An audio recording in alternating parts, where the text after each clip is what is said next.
What's going on, YouTube? It's NC, the place to be. Children, Mr. A&D.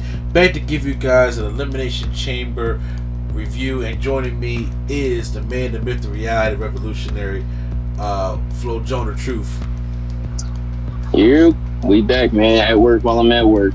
Absolutely. So, I do apologize that if I could not get this review out to you guys. My plan was to review it yesterday, but unfortunately, I had some situations I had to take care of, and so I wasn't able to get to it. So I said, well, we're going to just get to it today, the best possible time we can, because first of all, the brother was not waking up at 5 a.m., and that's so disrespectful. And by the way, hold on, before I even get into that, I'm having issues with my laptop, okay? I know when y'all go back and see it, you'll hear this little slight, like this buzzing, because my fan is loud. One, I gotta clean my laptop, I gotta put a fan, and to be honest, I just need a new laptop, to be honest with you guys. But you know, the money ain't flowing like that, so right now we gotta make do for what we got. I gotta try to eliminate, you know, some of the stuff off the laptop, and I also got to, you know, try to clean the fan out. So I know if y'all go back and listen to those videos after I'm done doing and stuff like that, y'all probably hear it. And I know it could be annoying to a lot, especially it'll be annoying to me listen to it with the content like that. But I'm just letting y'all know I'm trying to find ways to fix that problem, and hopefully as more content comes out this week, that we'll be able to address that issue. I just want to say that first. Okay, 'cause I don't know if you're going back and watch any of the videos, Q-Flow, or listen to any of the podcast, but you know, there's a little faint, there's a little, you faint on some things, but you hear that buzzing. Yeah, that little buzz. Yeah. It ain't that serious. Yeah, but I was like, oh god, this can be annoying, especially when there's like a lot of dead air and stuff like that. I just hate that little buzzing noise and stuff like that. So, but we're here, okay? And like I said, they had the Elimination Chamber, and it was at 5 in the morning. 5 in the morning. And I was like, look, I'm a wrestling fan, and I applaud the ones, Quattro, who got up and watched it. But me here, 2 kids, already tired from the day, I said no, I wasn't going to be able to get up and stay up and watch Elimination Chamber. And was it going to be that kind of show that was like, hey, was it worth us getting at 5 o'clock? It wasn't. The show was like mid, you know. I mean, it wasn't a bad show, but it was nothing that I'm going to go back and watch over again. You know what I'm saying? Yeah, I hear that. Seems like nobody really enjoyed it, but Australia. So. Well, I mean, I was fine of the chamber match. First of all, I was really fine of the tag team match. I thought that tag team match was actually really, really good. The whole announcement thing with Cody is something that's probably one of the highlights. We got to talk about that. And of course, Rhea be getting her moment in the main event, which we can argue that this is Nia Jax's best match to date. So yeah. So we are going to get up into that and talk all about that kind of stuff. First and foremost, I did not see the pre-show. They ended up doing a pre-show. And they had a pre-show match of Candice LeRae and Indy Hartwell. For those who don't know, they were a tag team in NXT called The Way, when it was them and Dexter Lumis and Johnny Gargano. But so they are a team, and they went up against Kabuki Warriors, and Kabuki Warriors won. So that was the pre-show matchup. There was no announcer for it, so I was like, man, a pre-show at a 5 in the morning show already. I said, yeah, I definitely wasn't gonna make that. But they kicked off the show with the Women's Elimination Chamber match. So for the Women's Elimination Chamber, we had Becky Lynch, Bianca Belair, Liv Morgan, Naomi, Raquel Rodriguez, and Tiffany Stratton. Tiff time is over. They love her in Australia. And I mean, she was trending, and she was, you know, her name was going around even before the show started. So they loved Tiff in that moment. So once it out now, Q4, you didn't get to really see the show, right? You got to see the highlights. You said. Yeah, I watched all the highlights. I got up, and I'm like, you know what? I'm not watching this show. So I looked at all the results, and then I said, I'm gonna just go find some highlights. So I seen all the highlights that was out there to us. I'm mad you said you got up and decided to not watch it. Shit, if I got up, I might as well watch it. Well, no, I didn't get up at 5. I just woke up because I already knew, like, I'm not getting up on a Saturday. I gotta go to work. I'm not getting up early. I'm not getting up early on a Saturday to watch not a big 4 pay-per-view. So I'm just like, bro, like, yeah. So I'm just like, yo, I get up whatever time I get up. I'll stay off the internet and then I'll just go watch it. But then, like, when I actually woke up, I'm like, bro, I'm still not watching. It's like 10 in the morning. I'm like, hey, I'm not watching it. I'm gonna just look at the results, find out what my points is. Terrible, and then I'll just catch the highlights. I saw some good highlights. I saw some funny highlights. I saw some bad highlights. Hey, I ain't mad at you for that one because like I said, we're kicking off with the Women's Elimination Chamber. The ones that started was Naomi and Becky Lynch, while everybody else was in the chamber.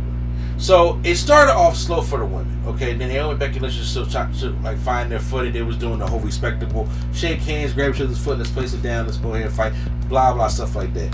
Then, excuse me, coming in at number 3 was Tiffany Stratton. So she came in, burst of energy. The fans grew to her quickly. First of all, I think her performance in this chain match, like, this is her first chain match. She's very young, and it shows that they got some plans for Tiffany Stratton as well.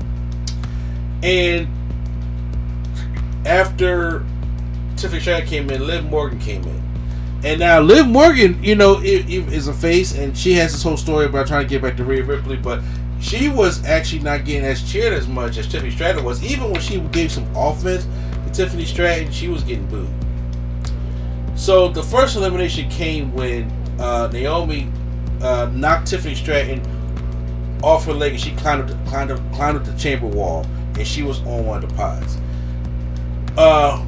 Meanwhile, it looked like Becky Lynch had Liv Morgan was beating up Becky Lynch, like giving her the 10 punch or something like that.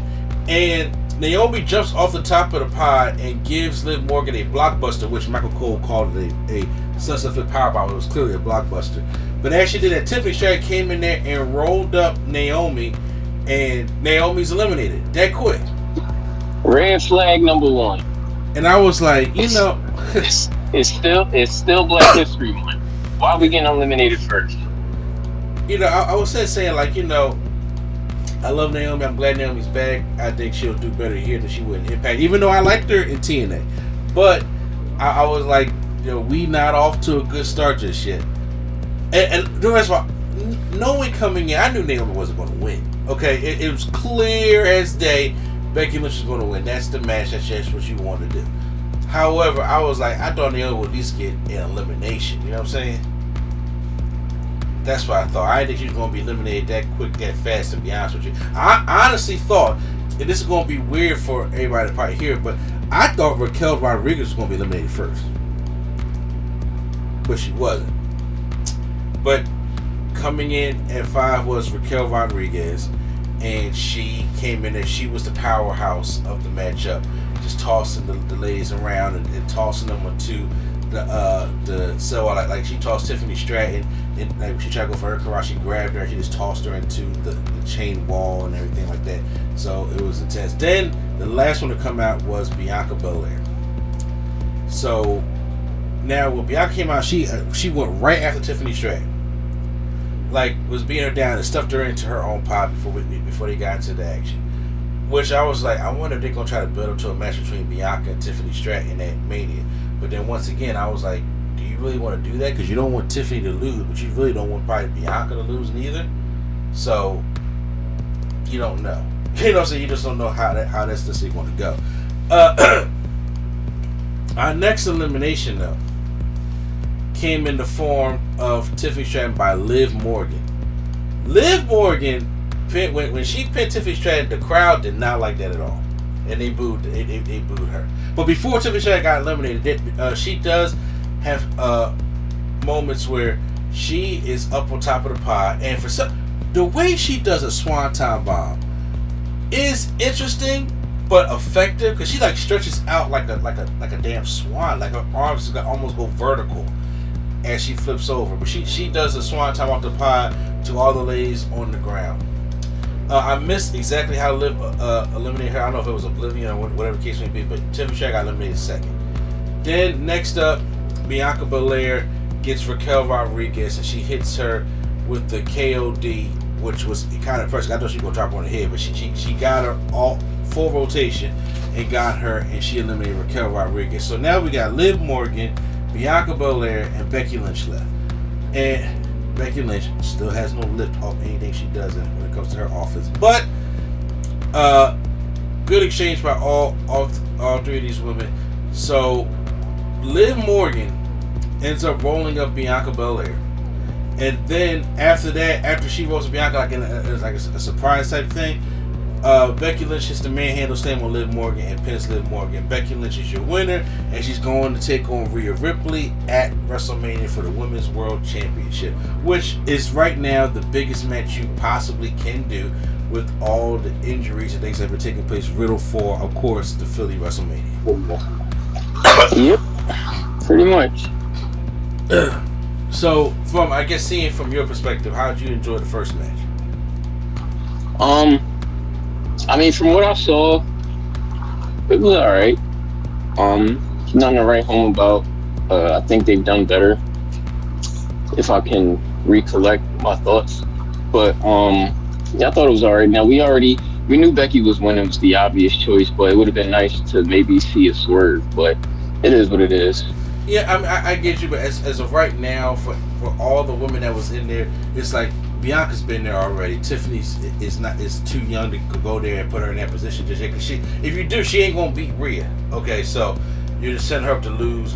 I've also seen people complain online about why not Jade Cargill in there. I'm like, because you don't want Jade to lose.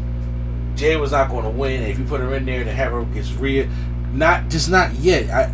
They want to put the rocket to the back of this woman and sticking her in the chamber where automatically you know she's not going to win. And if you try to force her to win and put her in that spotlight against Rhea, I mean, as of right now, I didn't want to do that yet. I mean, she hadn't even had her first singles match yet. So let her do that. I'm actually thinking that it's a possibility they can do Jade and Nia Jax at WrestleMania.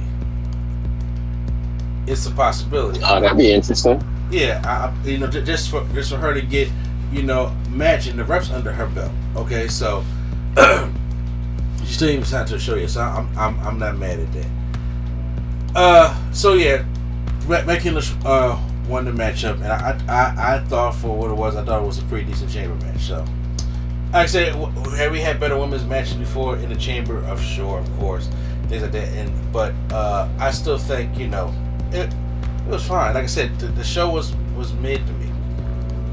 Next up, we have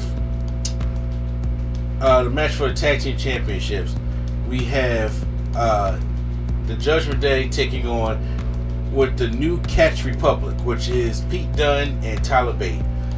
In my opinion, when it comes to like pure wrestling, I'm not talking about any type of story and stuff like that. When it comes to the pure wrestling match, I thought this was the match of the night.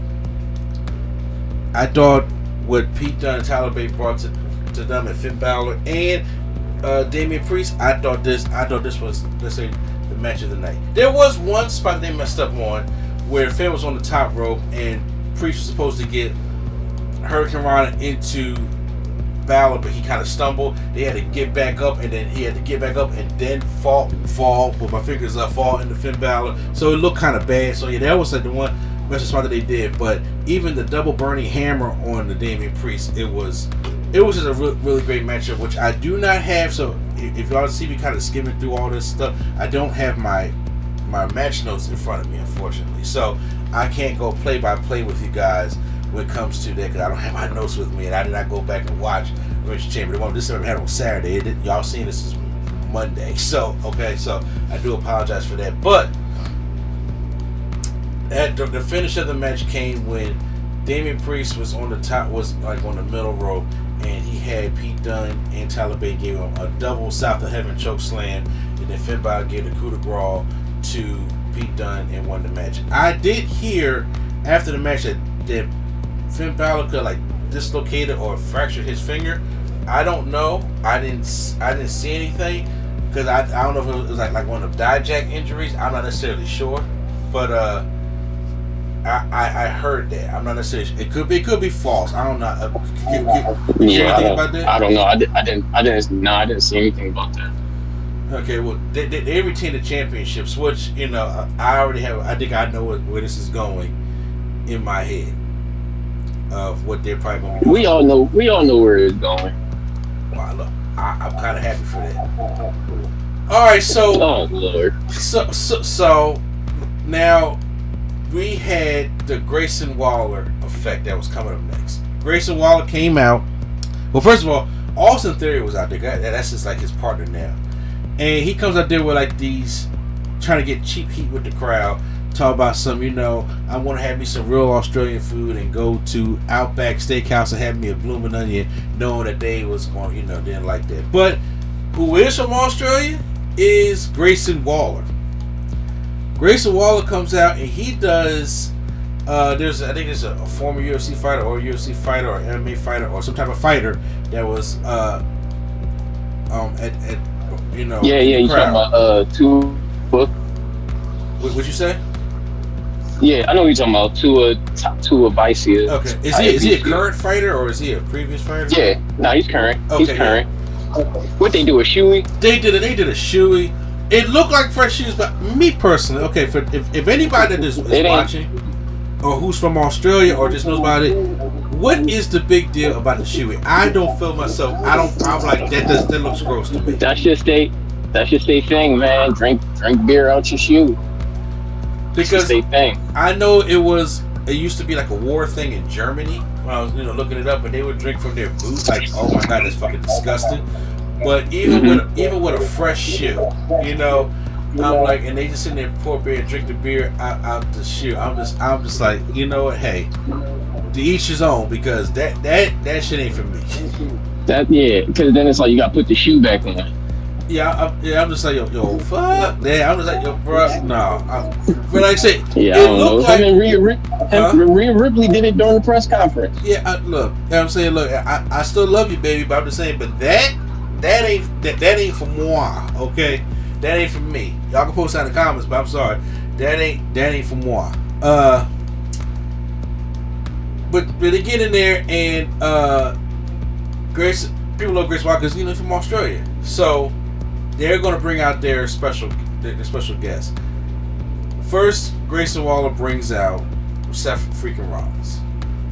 Rollins comes out, he's dancing, the whole crowd is singing his song. It's great to hear. And I was like, he was really like soaking this thing up. I was like, all right, bro, let's keep it moving. Because I can only imagine being up and it'd be like 6:30 in the morning. I was like, yo, bro, can we move this along? And then he brought out Cody Rhodes. I forgot what Grayson Waller said about Cody Rhodes, saying that the man who something about the American educational system about finishing his story. I forgot it was a line. I wrote it down, and I damn sure I forgot what it was. For those who are watching, I could probably post in the comments of what he said. But he brings out Cody Rhodes, and of course, over there in Australia, man, they love some Cody over there. Cody Crybabies is in effect. They love him over there in Australia. I mean, they love Cody.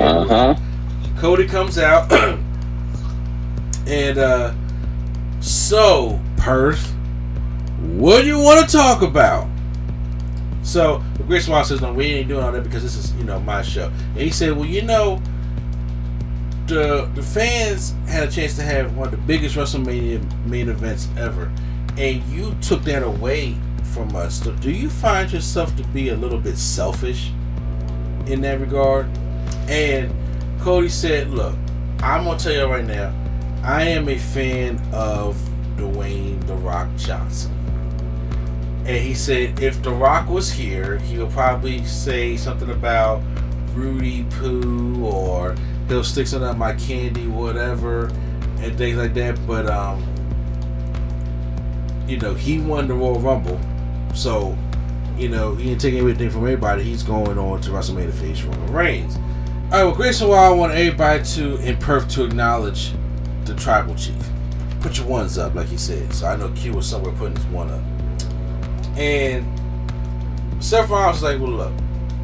He asked Seth Rollins a question. Do you have like, who would you want to face out of the Elimination Chamber tonight? And he said, well, Laylo, the Elimination Chamber match is stacked, but I have a little scoop for you.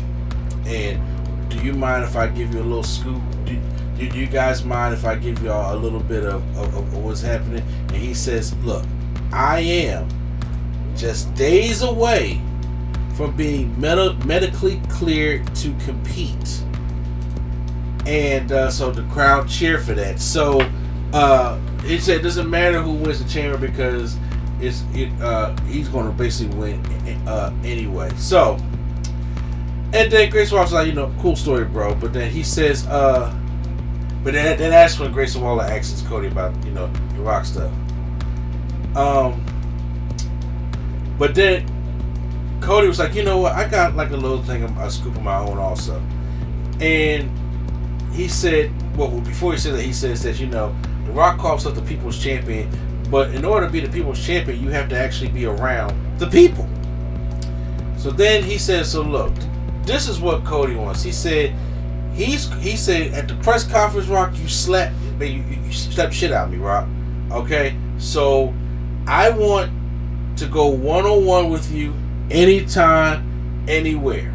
And the crowd start jumping. So I'm gonna stop right there, Q-Flow, because now we gotta talk about this. I gotta ask you, what do you think is what's happening? What's gonna lead into this? I don't want to say it, but it looks like Cody is trying to do double duty because you're not getting Rock on no TV show. No, not at all. Because I see people saying, well, maybe in France for Backlash or Saudi Arabia. I'm like, no. The Rock is. You're not getting The Rock after WrestleMania. No, The Rock bought his boots. The Rock got boots and stuff for Mania. Okay, so The Rock gonna do something at Mania. Now the question is, will he be going against Cody, or will they be doing this tag team? Because even after Cody said this, Seth Rollins came and put his hand on his shoulder and said, yo, it's time to go take the head off the snake. Because you can't go and fight the bloodline alone, basically. So he was alluding to still having this tag match. But to be honest with you, Q-Flow, I don't really know. Like, I don't know where they're going with this. I got zero clue, bro. I got zero clue. I like it though, keeping me on my toes. I don't know where we going. All right. So this is what my theory is.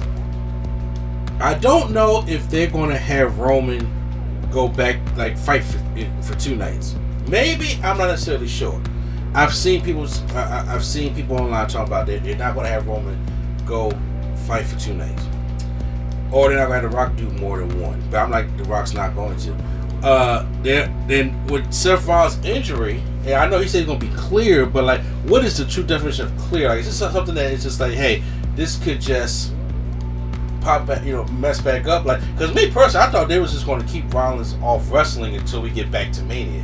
But if he's gonna be clear pretty soon, it's like, it looks like he's gonna probably be trying to have some matches. I'm like, you might want to be cautious of that, because we already got too many injuries that's already messed up Mania. So you really don't want to mess up your World Championship opportunity this close to Mania. So I don't even want to have Seth Rollins doing that much stuff. But it is a possibility that, because I've seen the theory of not having Seth work twice. Cody's probably going to work twice regardless. I mean, he's been a workhorse. He has shown how much of a workhorse he is. He already showed how it was when he tore his pec in the Hell in a Cell. So I can see Cody going both nights. I can definitely see that. My thing is, would it be more feasible for Cody to go one-on-one with The Rock, or to have his tag match? Now, to be honest with you, if they had the tag match night 1, I know they're saying Seth probably shouldn't go 2 nights, or Roman should go 2 nights, because you can potentially mess up your main event for night 2. That's a possibility. But a tag team match does kind of,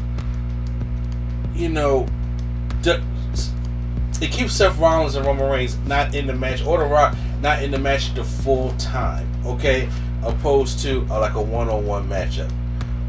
But then again, Because I think this is really the way they want to go. Because I'm like, there's too much Seth involvement in here. Well, I like a tag team match. I mean, I won't be there night one, so shit, I wouldn't mind it. I get to see all the people there, but I just don't know. I'm not feeling it. I really feel that they're probably going to just go with the. What I'm truly feeling is a situation like it was in 2014. And for those who remember, is when Daniel Bryan went up against Triple H at the opening of the show, and in that matchup, he had to beat Triple H to be able to be added into the main event for the WWE Championship. Against Randy Orton and Batista to turn to a triple threat.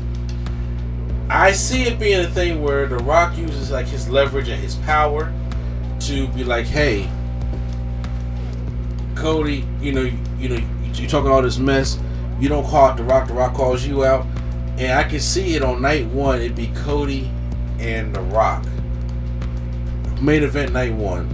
If Cody beats The Rock, then Cody can go and face off Roman. And then if The Rock wins, The Rock gets his main event with Roman. Or if they're part of the bloodline now, you're like, we take night two off. Whatever the case may be.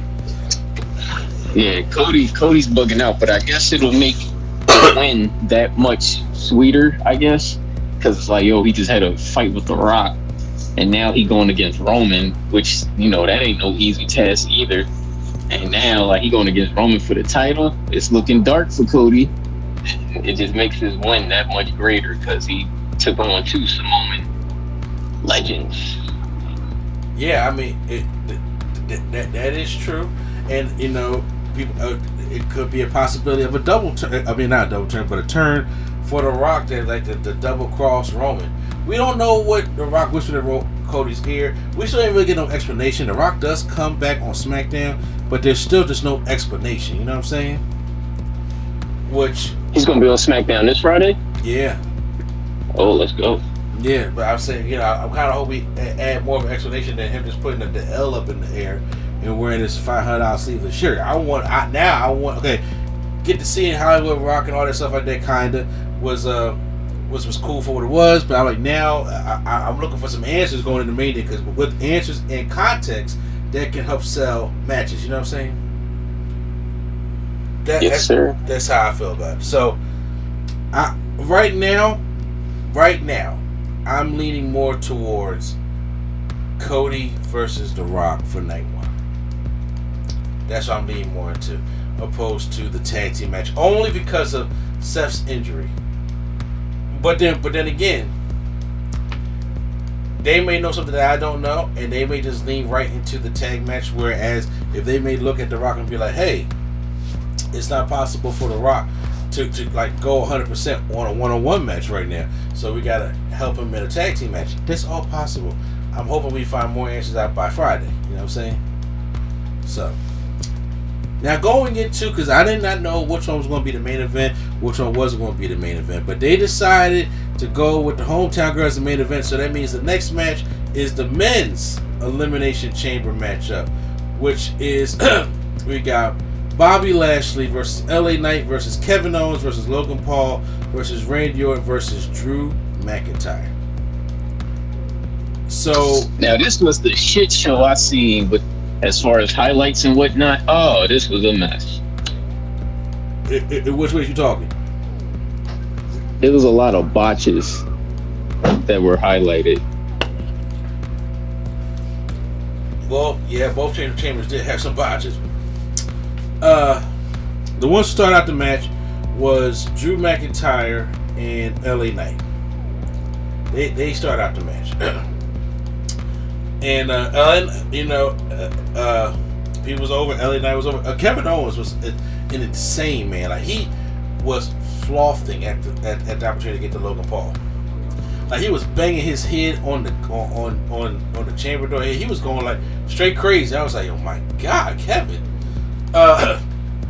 But and coming in next, we get Kevin Owens, and Kevin Owens goes in, array of offense to everybody. Then coming in next is Bobby Lashley. Now Bobby Lashley on SmackDown injured, kayfabe injury by Karrion Kross. So the more and more it looks like a kid, like we were talking offline, it look like that's going to be one of their matches at Mania. That Final Testament versus Bobby and the Street Profits. That's like where it's headed.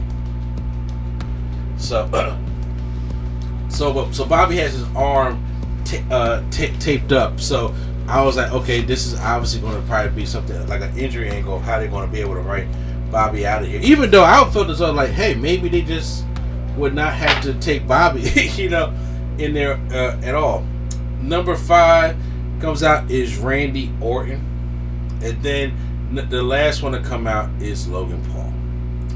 So when it came to the eliminations, oh God, what happened? Drew McIntyre gives the Claymore to Bobby Lashley. I really forgot what the distraction was for Bobby, whatever the case may be. But Drew gets the Claymore kick on Bobby. Bobby's eliminated first. He's out. Next to be eliminated, because as they're opening the door for Bobby Lashley, AJ Styles comes in. He grabs a chair, starts hitting LA Knight. Beating the shit out of LA Knight with this chair. And then afterwards, Drew McIntyre just goes over and covers LA Knight. LA Knight is eliminated. I will get to AJ Styles and LA Knight after I'm done talking about this match. And once again, guys, I don't have my full notes. Next to be eliminated. I wish I did have my notes. All right, my bad. I'm back. I had to grab some to drink. Yeah. No, listen. Before. Yo, so part of that botch fest I'm talking about was when LA Knight was hitting them BFTs. Yeah. And Randy tall ass can't sell it. And Drew McIntyre tall ass can't sell it. So they like both fall on their knees and whatnot, and Corey Graves tries to save it. I'm like, no. We're not doing that. Them boys is too tall to be taking that move. That's all it was. It was terrible. It was like, I'm like, oh man, this is not good. And it sucks because like all three of y'all are amazing talent. And again, it's Black History Month. Why is Bobby out first? Well, I get it, kayfabe injury, yeah, I get it, but I'm just being petty. Yeah, I feel you. But I figured Bobby was going to be the one out first because Bobby's the one that, before AJ came in, had the clear storyline that he was going to be dealing with Karrion Kross. So I figured he will be out of everybody that's in here. I figured Bobby would be the first one out. Because honestly, if you look at the time, Bobby lasted for 21 minutes because he came out at number 4. And then so he was first eliminated. But then the AJ Styles thing happened, LA Knight was eliminated. And then RKO out of nowhere because at one point in the match, Randy Orton gives, I don't know if it was McIntyre or Logan Paul, I think it was McIntyre, the DDT out on the steel padding that was out there, and he hurt his back. And he's been great selling it because everybody was just like, yo, did Randy Orton re-injure his back? So he's been selling that. But he gives Kevin Owens an RKO out of nowhere, and then he pins Kevin Owens. Kevin Owens is eliminated. So, next up, we have Logan Paul, who jumps off the pod onto McIntyre. He has some cool moments, but that's what basically what it is. The end of the matchup, though, it goes like this.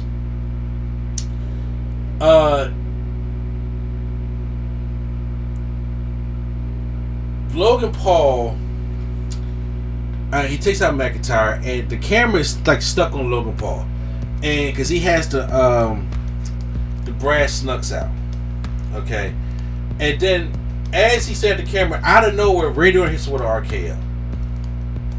Logan Paul gets eliminated. Logan Paul don't leave the chamber.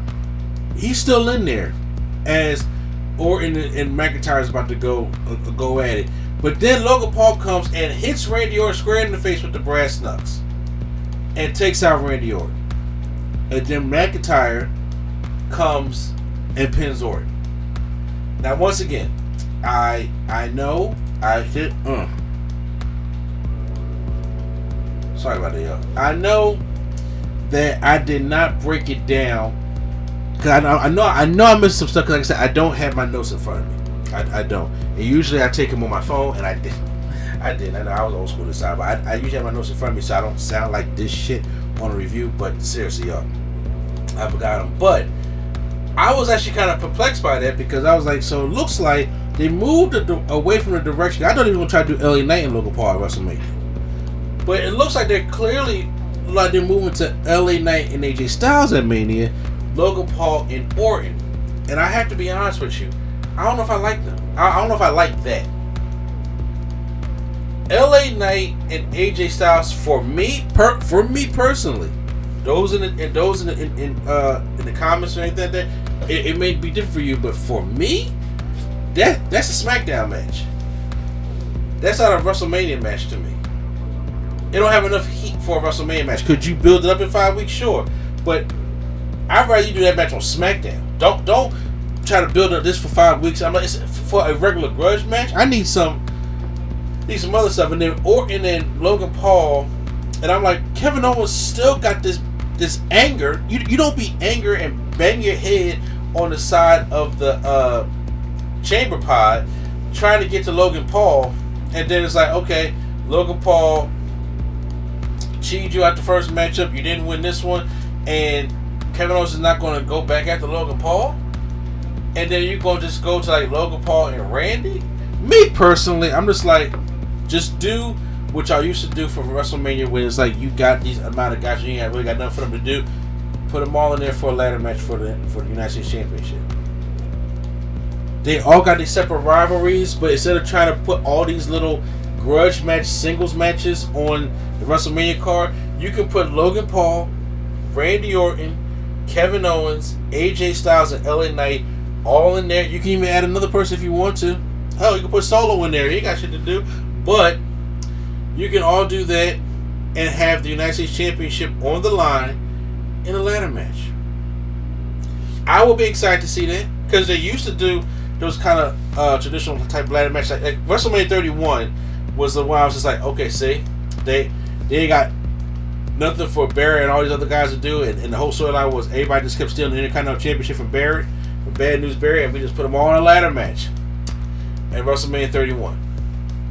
I think you can do the same thing here at WrestleMania 40, to be honest with you, because right now AJ Styles and LA Knight is not selling it for me as WrestleMania match, and I do think that Randy Orton versus Logan Paul could be a good WrestleMania match. It ain't selling me for a WrestleMania match. How do you feel about that, Q4, if you have time to say something? I think you hit the nail on the head. I'm right there with you. I ain't see a ladder match in God knows how long, by the way. Well, at least at Mania. Well, yeah. Oh, excuse me. I think the last ladder match we had was at WrestleMania.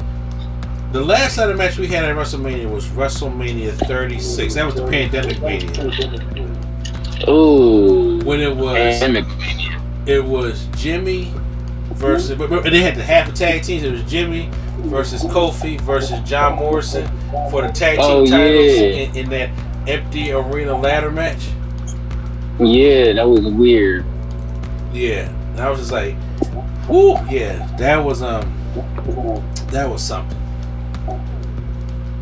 I think that was the last ladder match that we had at Mania. So that was WrestleMania 36. The last good one we had was 31. You know, but who was that? Oh, 31 was Bad News Barrett, Dean Ambrose, Luke Harper, Dolph Ziggler, Daniel Bryan, and R-Truth. Oh, that might have been when I started watching wrestling again. Nah. I think I came back at 32. With Shane the Because Undertaker. I miss Undertaker's streak being ended. Okay. I missed that. But yeah, that might have been 32 that I came back. Okay, yes. Alright, but yeah. I'm not mad at that though. Because these are like these few. I mean, AJ versus LA Knight. This the battle of the old heads, man.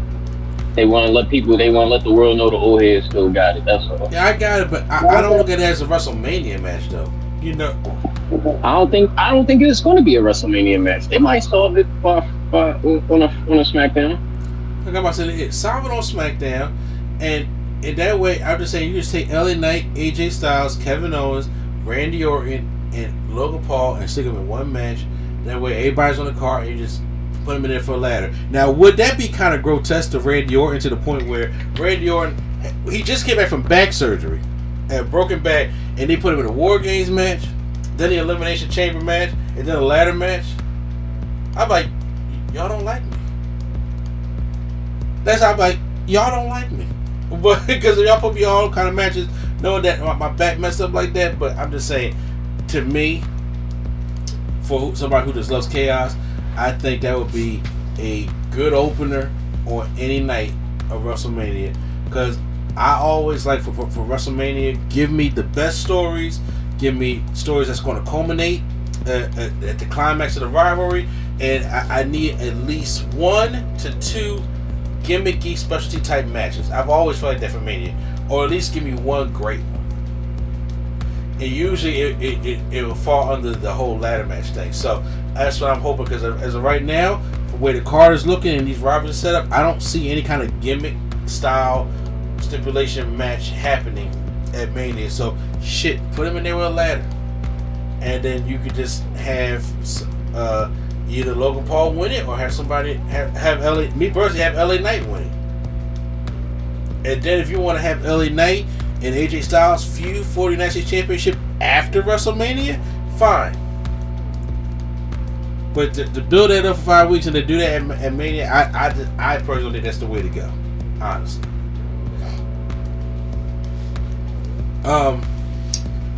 Time for the main event. And y'all know what the main event is. Good old Rhea Ripley taking on Nia Jax in the home country of Australia. So I was hoping that Nia Jax was going to get the heat, and she came out and got the heat. I was really hoping, Q-Flow, that Rhea Ripley would get one of those specialty type entrances, because we ain't perfect. Which, by the way, the arena looks beautiful. By the way, that whole little oval. That little circle dome type thing. Excuse me, kind of reminds me like a Coliseum in a way. I wish that they would have had a special interest for Rhea, but unfortunately they didn't. So Rhea now come out. They didn't? No, they didn't. They didn't have a special. She came out with her regular, the music and her regular entrance thing and everything. There was nothing special. I mean, hell, they gave her more special interest in fucking Saudi Arabia than they did here. Well, that's because it was in the budget. But like, they no pyro or nothing. I mean, she got pyro. She got pyro at the end. But I'm just saying, but she had no kind of special interest or no. It just I wanted her to have something special. Yeah, I got you. I mean, it could be in the nitpick category, but I just wanted her to have something special. I can honestly and humbly say, I thought this was Nia Jax's best match to date. I know I see people online talk about that maybe the one she had with Becky Lynch on Raw. That was a good one also, but this one I think was the best one. And she played her part well. She was a good heel. She didn't look sloppy out there. I mean, there was one thing I was kind of confused about, because when they fight to the outside, and like Rhea, who is a heel, was working this match like a straight babyface, getting the crowd into it, taking most of the heat. Like, she was working this match like a babyface. Nia cuts off the table, and Nia gives a Samoan drop to Rhea Ripley on the announce table, but it don't break, because it was kind of like a non-impactful Samoan drop. Nia Jax her back hit those monitors though. Yeah. Eesh. I was like, y'all gotta clean a little bit more of that. It just needs a little bit more impact. But Nia Jax climbs up on the office chair that Michael Cole, Corey Graves, and all them sit in, and she goes and I was like, because I thought she was gonna. Bro, with the image that was going on in my head, I just see her trying to jump off it and the thing just roll, and she just straight missed and embarrassed herself in front of 50,000 people. But it didn't work out, because she ends up jumping off that chair and giving like an elbow to Rhea Ripley through the announce table. And I was just like, damn, I thought you would just climb up on the apron or the barricade and then just jump from the barricade onto the table. But that chair scared me. I thought she was going to jump and the chair was going to roll out from underneath her and she was just going to botch it. It was going to be worse than my whole thing. So I'm glad that worked out for you, Nia Jax. But Rhea Ripley shows amazing strength and gives Nia Jax a superplex from the top rope. She gives Nia Jax a superplex, and I mean, Rhea herself almost folded in half, to be honest with you. And then she gives Nia Jax the riptide, pins her, and then she wins the matchup. Celebrates with her family. Her sister looks exactly like her. Celebrates with her family. She gets the fireworks. The family's in the front row. She gets the whole heroes, send off in Australia, as she deserves. I would just say, I just wish she would have had an entrance to go along with it. But that was Elimination Chamber, and like I said, it was a mid show. It wasn't a bad show. That's all it was mid. So, if I had to go by numbers, I think that'd be more articulate of how I'm feeling. I'd give it like a 6 out of 10. That's what I would give it personally. So I don't know what all of y'all will give it, but yeah, I'm not mad at that. I'm not gonna rate it because I ain't watching. So okay, yeah, but yeah, I will give it about a 6 out of 10. I'm glad Rhea Ripley had her moment. Now I'm curious. The men's match had more story-driven stuff to go on to WrestleMania, but I'm just kind of curious of where stuff is going to go. I'm curious about the Rock and Cody thing. And the women's match was not too clear where we're going for WrestleMania other than Becky and Rhea. Like, I don't know what Bianca's doing. I don't know what Liv's doing. I don't even know what Stratton is doing if she's doing anything. You know what I'm saying? So I don't even know what Naomi doing. So those weren't as clear to me as it was for the men.